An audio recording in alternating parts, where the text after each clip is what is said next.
संजय, क्या वजह है कि गिरफ्तारी के खिलाफ जो अर्जी थी वो विड्रॉ कर ली गई?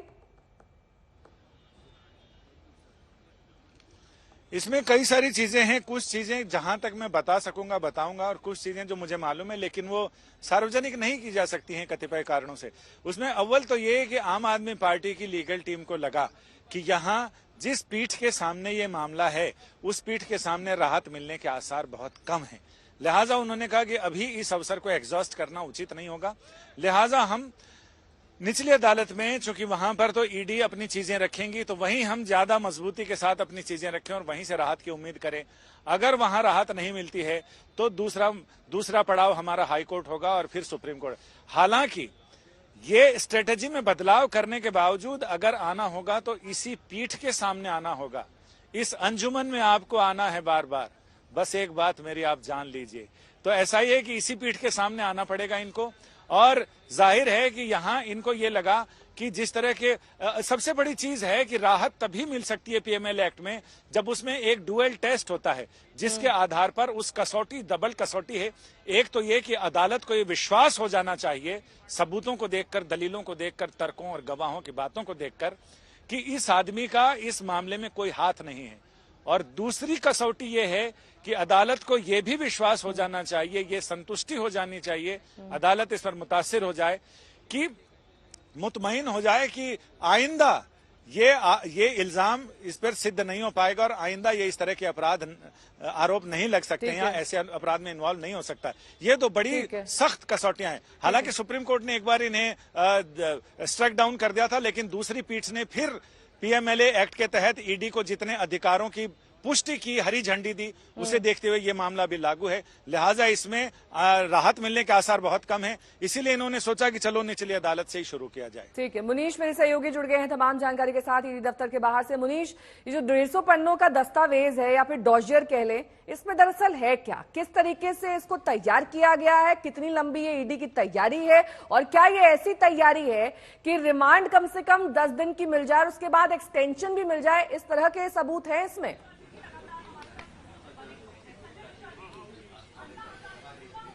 जी देखिए नेहा, कुल मिलाकर अगर इन दस्तावेजों की बात करें, 150 पन्नों का जो दस्तावेज है उसकी अगर बात करें तो कहीं ना कहीं ये अरविंद केजरीवाल के लिए मुश्किल खड़ा करता है।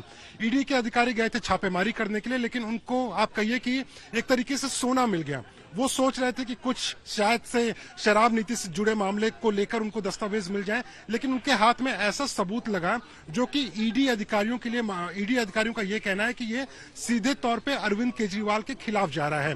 150 पन्ने का जो दस्तावेज है उसमें 2 अधिकारियों के बारे में जिक्र किया गया है। एक है स्पेशल डायरेक्टर और एक है ज्वाइंट डायरेक्टर। जो ज्वाइंट डायरेक्टर रैंक के ऑफिसर है उनके खिलाफ में इस दस्तावेज को तैयार किया गया था। और ये ज्वाइंट डायरेक्टर इसके लिए भी महत्वपूर्ण जाते हैं क्योंकि छापेमारी के दौरान में खुद वो अरविंद केजरीवाल के घर पर मौजूद थे। गिरफ्तारी उसी अधिकारी ने की और उसी अधिकारी के खिलाफ में अरविंद केजरीवाल जो है वो खुफिया जानकारी इकट्ठा कर रख रहे थे, इस तरह के आरोप लगे हुए हैं। उसके अलावा उनके निजी जो जानकारी है, उनकी जिंदगी के बारे में, उनके परिवार के बारे में, उनकी प्रॉपर्टीज के बारे में कुछ सही जानकारी, कुछ गलत जानकारी, ये सारी तरीके की जो जानकारी है उस पूरे 150 पन्ने के डॉक्यूमेंट में है। वो ईडी अधिकारी जो है इसके लिए भी महत्वपूर्ण जाते हैं क्योंकि शराब नीति मामले की जांच करने वाले जो मुख्य अधिकारी हैं वो ज्वाइंट डायरेक्टर रैंक के अधिकारी हैं। तो अब कुल मिलाकर ईडी ने उस डॉक्यूमेंट को सीज किया हुआ है। पंचनामा में उसको मेंशन किया गया है, यानी कि रिमांड कॉपी, जिसके बिना पर आज ईडी दावा कर रही है कि 10 दिनों की रिमांड उनको कोर्ट से मिल सकती है। उस रिमांड कॉपी में ये मेंशन किया गया है और कहीं ना कहीं कोर्ट को ये समझाने की कोशिश की जाएगी कि मामला सिर्फ शराब नीति तक नहीं है, मामला ईडी अधिकारियों तक है कि किस तरीके से या किस मंशा से ईडी अधिकारियों के खिलाफ में जानकारी इकट्ठा की जा रही थी। और नेहा, दर्शकों की जानकारी के लिए बता दूं कि अगर ये जानकारी गलत तरीके से इकट्ठा की जा रही थी, कोई इंटेलिजेंस गैदरिंग हो रही थी, किसी तरीके की अगर स्नूपिंग हो रही थी, तो ये अपने आप में गैर कानूनी है। ईडी के अधिकारियों ने बाकायदा इस डॉक्यूमेंट का जिक्र रिमांड कॉपी में किया है, जो कि कोर्ट के सामने पेश किया जाएगा अरविंद केजरीवाल के रिमांड के समय पर। और उसके अलावा ईडी के अधिकारियों ने इन दस्तावेजों को अपने जो सीनियर ऑफिसर्स हैं उनके पास भेज दिया है ताकि आगे अरविंद केजरीवाल के ऊपर कोई केस करना है, कोई एफआईआर करनी है, किसी दूसरे डिपार्टमेंट को, स्टेट पुलिस को देना है, इसके बारे में आगे की जो भी कार्रवाई करनी हो उसके लिए भी अब ईडी कदम उठा रही है। ठीक है, और लगभग 1 घंटे का वक्त बचा है जब राउज एवेन्यू कोर्ट में अरविंद केजरीवाल की पेशी होनी, लेकिन इस बीच कल रात जब 9:05 पर उनकी गिरफ्तारी हुई तब से लेकर अब तक किस तरीके से वार पलटवार हो रहा है, सुनिए। ये बिल्कुल साफ है कि अरविंद केजरीवाल जी की गिरफ्तारी भारतीय जनता पार्टी की एक राजनीतिक साजिश है।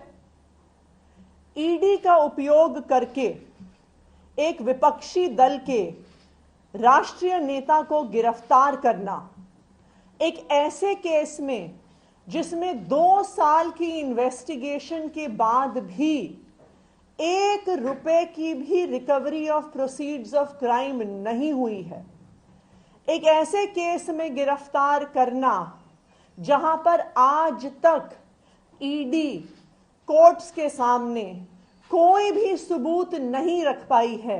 2013 में जो प्रश्न अरविंद केजरीवाल जी ने पूछा था कि भ्रष्ट लोग जेल कब जाएंगे, आज एक मैं छोटा सा कार्यकर्ता हूं भारतीय जनता पार्टी का, मैं कह सकता हूं कि 10 वर्षों के शासनकाल में इस देश ने एक बहुत बड़ा परिवर्तन देखा।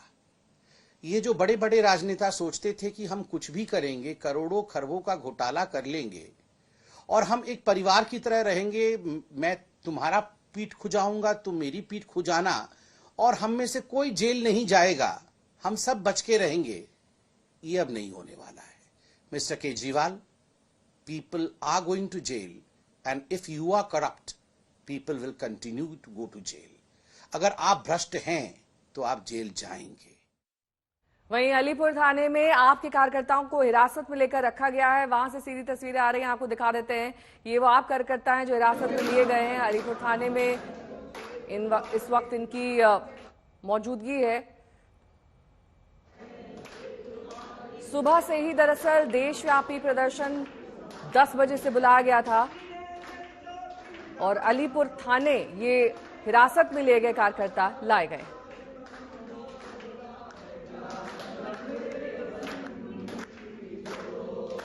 कांग्रेस से हरिशंकर गुप्ता, बीजेपी से शाजिया इल्मी और साथ ही आम आदमी पार्टी से इस वक्त हमारे साथ खास मेहमान कुलदीप कुमार जी जुड़ गए हैं।